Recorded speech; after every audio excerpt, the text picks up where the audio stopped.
थाली हम कल भी बजाए थे, थाली हम आज भी बजाएंगे।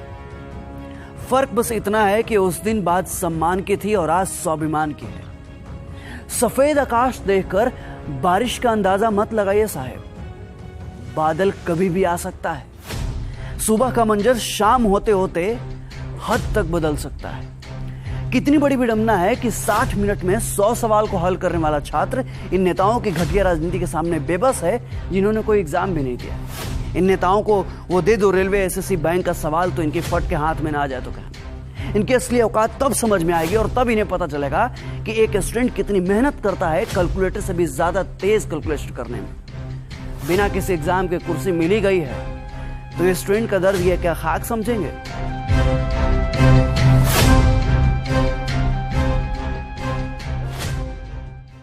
किंतु दुख तो तब होता है जब तंत्र और सिस्टम हमारे भावों को जख्मी घाव बना देता है, भविष्य को भूत के अंधकार में ढकेल कर रीढ़ की हड्डी तोड़ देता है।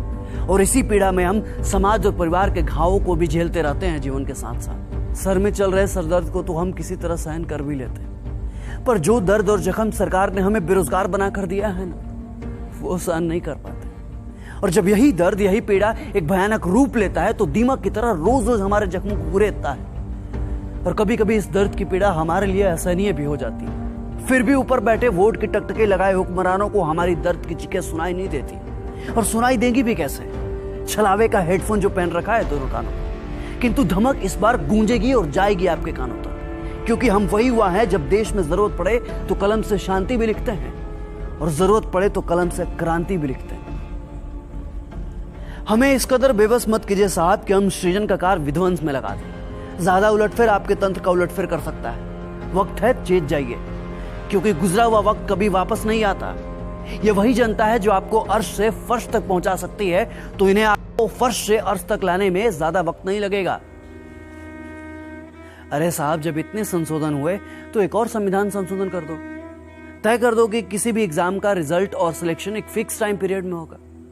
अरे आप लोग पत्थर हैं, आप पत्थर की मूरत जो किसी भी सूरत में बदलने का नाम ही नहीं लेते। अरे आप वही नेता है ना जो कभी छात्र राजनीति का हिस्सा हुआ करते थे, और आज नेता बनकर जब सत्ता का हिस्सा बने तो हम छात्रों के साथ ही सत्ता की राजनीति कर रहे हैं। किंतु स्मरण रहे, ये पहली ऐसी लड़ाई है जिसमें हर युवा खुद सिपाही है, खुद सारथी है, खुद सेनापति है और खुद युद्ध निर्णायक भी है।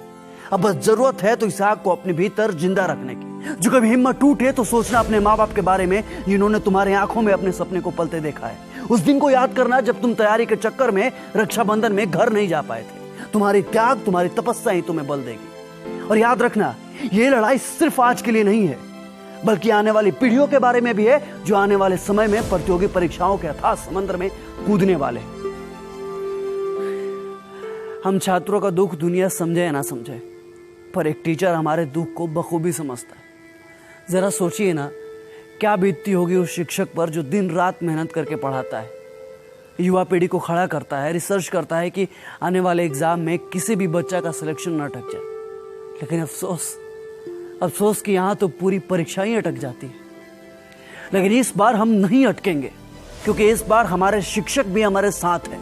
वही शिक्षक जिन्हें कोई सत्ता में चोर धनानंद उनके प्रस्ताव को ठुकरा कर उन्हें अपमानित करता है, तो उसके सत्ता का नाश करने के लिए चंद्रगुप्त मौर्य स्थापित कर देते हैं, जिन्हें आज चाणक्य कहकर हम प्रणाम करते हैं। अगर इस बार हम रुक गए, अगर इस बार हम चूक गए या फिर हमारी आवाज को दबा दिया गया, तो ये हिंदुस्तान के हर एक शिक्षक का अपमान होगा और आने वाली हर पीढ़ियों को यह कड़वा घूंट पीना ही होगा। हमें इनकलाब करना होगा और हम जीतेंगे। लाजिम है, हम ही जीतेंगे।